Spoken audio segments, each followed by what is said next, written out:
पहला प्रश्न, जिन भिक्षुओं ने बुद्ध की मूर्तियां बनाई और बुद्ध वचन के शास्त्र लिखे, क्या उन्होंने बुद्ध की आज्ञा मानी? क्या वे उनके आज्ञाकारी शिष्य थे? बुद्ध की आज्ञा तो उन्होंने नहीं मानी, लेकिन मनुष्य पर बड़ी करुणा की। और बुद्ध की आज्ञा तोड़ने जैसी थी, जहां मनुष्य की करुणा का सवाल आ जाए। ऐसे उन्होंने बुद्ध की आज्ञा तोड़कर भी बुद्ध की आज्ञा ही मानी, क्योंकि बुद्ध की सारी शिक्षा करुणा की है। इसे थोड़ा समझना पड़ेगा। बुद्ध ने कहा, मेरी मूर्तियां मत बनाना। तो जिन्होंने मूर्तियां बनाई उन्होंने बुद्ध की आज्ञा तोड़ी। लेकिन बुद्ध ने यह भी कहा कि जो ध्यान को उपलब्ध होगा, समाधि जिसके जीवन में खिलेगी, उसके जीवन में करुणा की वर्षा भी होगी। तो जिन्होंने मूर्तियां बनाई उन्होंने करुणा के कारण बनाई।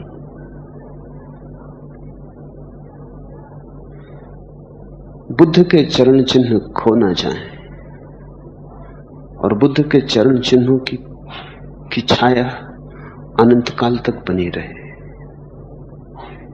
कुछ बात ही ऐसी थी कि जिस आदमी ने कहा मेरी मूर्तियां मत बनाना, हमने अगर उसकी मूर्तियां न बनाई होती तो बड़ी भूल हो जाती। जिन्होंने कहा था हमारी मूर्तियां बनाना, उनकी हम छोड़ भी देते, न बनाते चलता। बुद्ध ने कहा था मेरी पूजा मत करना। अगर हमने बुद्ध की पूजा न की होती तो हम बड़े चूक जाते। ये सौभाग्य की घड़ी कभी कभी सदियों में आती है, जब कोई ऐसा आदमी पैदा होता है जो कहे मेरी पूजा मत करना। यही पूजा के योग है। जो कहता है मेरी मूर्ति मत बनाना, यही मूर्ति बनाने के योग है। सारे जगत के मंदिर इसी को समर्पित हो जाने चाहिए। बुद्ध ने कहा मेरे वचनों को मत पकड़ना, क्योंकि जो मैंने कहा है उसे जीवन में उतार लो। दिए की चर्चा से क्या होगा? दिए को संभालो, शास्त्र मत बनाना, अपने को जगाना। लेकिन जिस आदमी ने ऐसी बात कही, अगर इसका एक एक वचन लिख न लिया गया होता तो मनुष्यता सदा के लिए दरिद्र रह जाती। कौन तुम्हें याद दिलाता, कौन तुम्हें बताता कि कभी कोई ऐसा भी आदमी हुआ था जिसने कहा था मेरे शब्दों को अग्नि में डाल देना और मेरे शास्त्रों को जला के राख कर देना, क्योंकि मैं चाहता हूं जो मैंने कहा है वो तुम्हारे भीतर जिए, किताबों में नहीं। लेकिन ये कौन लिखता है? तो निश्चित ही जिन्होंने मूर्तियां बनाई बुद्ध की आज्ञा तोड़ी। लेकिन मैं तुमसे कहता हूं उन्होंने ठीक ही किया। बुद्ध की आज्ञा तोड़ देने जैसी थी। नहीं कि बुद्ध ने जो कहा था वो गलत था। बुद्ध ने जो कहा था बिल्कुल सही कहा था। बुद्ध से गलत कहा कैसे जा सकता है? बुद्ध ने बिल्कुल सही कहा था, मेरी मूर्तियां मत बनाना, क्योंकि कहीं मूर्तियों में तुम मुझे न भूल जाओ, कहीं मूर्तियों में मैं खो न जाऊं, कहीं मूर्तियां इतनी ज्यादा ना हो जाएं कि मैं दब न जाऊं। तुम सीधे ही मुझे देखना, लेकिन हम इतने अंधे हैं कि सीधे तो हम देख ही ना पाएंगे। हम तो टटोलेंगे, टटोल के ही शायद हमें थोड़ा स्पर्श हो जाए। टटोलने के लिए मूर्तियां जरूरी हैं। मूर्तियों से ही हम रास्ता बनाएंगे। हम उस परम शिखर को तो देख ही ना सकेंगे जो बुद्ध के जीवन में प्रकट हुआ है। वो तो बहुत दूर है हमसे, आकाश के बादलों में खोया है वो शिखर। उस तक हमारी आंखें ना उठ पाएंगी। हम तो बुद्ध के चरण भी देख लें जो जमीन पर है तो भी बहुत। उन्हीं के सहारे शायद हम बुद्ध के शिखर पर भी कभी पहुंच जाएं, इसकी आशा हो सकती है। तो मैं तुमसे कहता हूं, जिन्होंने आज्ञा तोड़ी उन्होंने ही आज्ञा मानी। जिन्होंने वचनों को संभाल कर रखा उन्होंने ही बुद्ध को समझा। लेकिन तुम्हें बहुत जटिलता होगी, क्योंकि तर्क बुद्धि तो बड़ी नासमझ। ऐसा हुआ, एक युवक मेरे पास आता था, किसी विश्वविद्यालय में अध्यापक था। बहुत दिन मेरी बातें सुनी, बहुत दिन मेरे सत्संग में रहा। एक रात, आधी रात आया और कहा, जो तुमने कहा था वो मैं पूरा कर चुका। मैंने अपने सब वेद उपनिषद गीता कुएं में डाल दी। मैंने उससे कहा, पागल, मैंने वेद उपनिषद को पकड़ना मत इतना ही कहा था, कुएं में डालना ये मैंने ना कहा था। ये तूने क्या किया? वेद उपनिषद को न पकड़ो तो ही वेद उपनिषद समझ में आते। वेद उपनिषद को समझने की कला यही है कि उनको पकड़ मत लेना, उनको सिर पे मत ढो लेना, उनको समझना। समझ मुक्त करती है, समझ उससे भी मुक्त कर देती है जिसको तुमने समझा।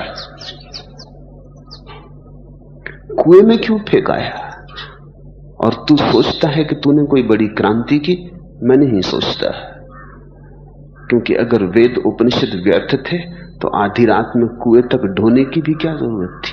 जहां पड़े थे पड़े रहने देता।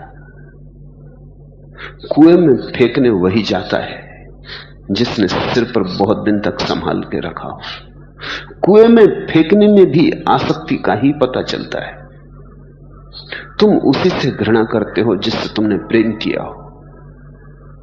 तुम उसी को छोड़ के भागते हो जिससे तुम बंधे थे। एक सन्यासी मेरे पास आया, उसने कहा, मैंने पत्नी बच्चे सबका त्याग कर दिया। मैंने उससे पूछा, वे तेरे थे कब? त्याग तो उसका होता है जो अपना हो। पत्नी तेरी थी, 7 चक्कर लगा लिए थे आंख के आसपास, उससे तेरी हो गई थी। बच्चे तेरे थे। पहली तो भूल वही हो गई कि तूने उन्हें अपना माना, और फिर दूसरी भूल ये हो गई कि उनको छोड़ के भागा। छोड़ा वही जा सकता है जो अपना मान लिया गया हो। बात कुल इतनी है, इतना ही जान लेना है कि अपना कोई भी नहीं। छोड़कर क्या भागना है? छोड़ के भागना तो भूल की ही पुनरुक्ति है। जिन्होंने जाना उन्होंने कुछ भी छोड़ा नहीं। जिन्होंने जाना उन्होंने कुछ भी पकड़ा नहीं। जिन्होंने जाना उन्हें छोड़ना नहीं पड़ता, छूट जाता है। क्योंकि जब दिखाई पड़ता है कि पकड़ने को यहां कुछ भी नहीं, तो मुट्ठी खुल जाती। बुद्ध की मृत्यु हुई,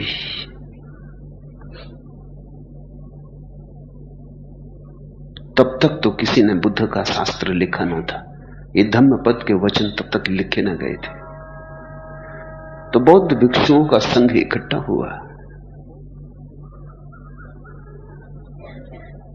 जिनको याद हो वो उसे दोहरा दें ताकि लिख लिया जाए।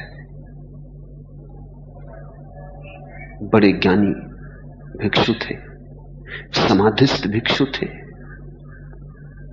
लेकिन उन्होंने तो कुछ भी याद ना रखा था। जरूरत ही ना थी, समझ लिया, बात पूरी हो गई थी। जो समझ लिया उसको याद थोड़ी रखना पड़ता है। तो उन्होंने कहा कि हम कुछ कह तो सकते हैं, लेकिन वो बड़ी दूर की ध्वनि होगी, वो ठीक ठीक वही शब्द ना होंगे जो बुद्ध के थे। उसमें हम भी मिल गए, वो हमारे साथ इतना एक हो गया है कि कहां हम कहां बुद्ध, फासला करना मुश्किल है। तो अज्ञानियों से पूछा कि तुम कुछ कहो। ज्ञानी तो कहते हैं कि मुश्किल है तय करना। हमारी समाधि के सागर में बुद्ध के वचन खो गए। अब हमने सुना, हमने कहा कि उनने कहा, इसकी भेद रेखा नहीं रही। जब कोई स्वयं ही बुद्ध हो जाता है तो भेद रेखा मुश्किल हो जाती है। क्या अपना, क्या बुद्ध का? अज्ञानियों से पूछो। अज्ञानियों ने कहा, हमने सुना तो था लेकिन समझा नहीं। सुना तो था, लेकिन बात इतनी बड़ी थी कि हम संभाल ना सके। सुना तो था, लेकिन हमसे बड़ी थी घटना, हमारी स्मृति में न समाई। हम अवाक और चौंके रह गए। घड़ी आई और बीत गई और हम खाली हाथ के खाली हाथ रहे। तो कुछ हम दोहरा तो सकते हैं, लेकिन हम पक्का नहीं कह सकते कि बुद्ध ने ही ऐसा कहा था। बहुत कुछ छूट गया होगा, और जो हमने समझा था वही हम कहेंगे, जो उन्होंने कहा था वो हम कैसे कहेंगे। तो बड़ी कठिनाई खड़ी हो गई। अज्ञानी कह नहीं सकते क्योंकि उन्हें भरोसा नहीं। ज्ञानियों को भरोसा है, लेकिन सीमा रेखाएं खो गई। फिर किसी ने सुझाया, किसी ऐसे आदमी को खोजो जो दोनों के बीच में हो। बुद्ध के साथ बुद्ध का निकटतम शिष्य आनंद 40 वर्षों तक रहा था। लोगों ने कहा आनंद को पूछो, क्योंकि न तो वो अभी बुद्धत्व को उपलब्ध हुआ है और न वो अज्ञानी, वो द्वार पर खड़ा है। इस पार संसार, उस पार बुद्धत्व चौखट पर खड़ा है, दहली पर खड़ा है। और जल्दी करो, अगर वो दहली के पार हो गया तो उसकी भी सीमा रेखाएं खो जाएंगी। आनंद ने जो दोहराया वही संग्रहित हुआ। आनंद की बड़ी करुणा है जगत पर। अगर आनंद न होता, बुद्ध के वचन खो गए होते, और बुद्ध के वचन खो गए होते तो बुद्ध का नाम भी खो गया होता। नहीं कि तुम बुद्ध के नाम या वचन से मुक्त हो जाओगे। आग शब्द से कभी कोई जला, जल शब्द से कभी किसी की तृप्ति हुई, लेकिन सुराग मिलता है, राह खुलती है। शायद तुम में से कोई चल पड़े, सरोवर की बात सुनकर किसी की प्यास साफ हो जाए।